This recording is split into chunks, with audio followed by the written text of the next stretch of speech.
বুলডোজারের তাণ্ডব। এক রাতেই আলিগ নেতাদের বাড়িতে কি ঘটল জানলে চমকে যাবেন। চমক লাগানো ঘটনা ঘটল এক রাতেই। ঢাকার ধানমন্ডির ৩২ নম্বরে শেখ মুজিবুর রহমানের বাড়ি পুরোপুরি ভেঙে দেওয়া হল, আর সেই মুহূর্তে আছড়ে পড়ল ছাত্র জনতার তীব্র ক্ষোভ। কিন্তু কি ছিল এর পিছনে? এটা তো শুধু শুরু। একের পর এক আওয়ামী লীগের নেতাদের বাড়ি এবং অফিসগুলোকে বুলডোজার দিয়ে তছনছ করা হল।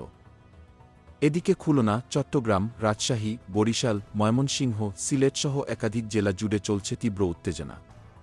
খুলনায় তো শেখ হাসিনার চাচার বাড়ি একেবারে গুড়িয়ে ফেলা হল স্কেভেটর দিয়ে। আর এই তাণ্ডব কি থামল?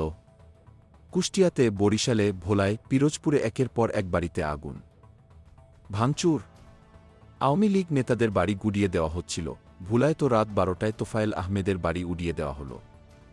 আর রাত ২টার সময় আমির হোসেন আমুর বাড়িতে শুরু হল বুলডোজারের তাণ্ডব। কিন্তু আরেকটি বড় চমক।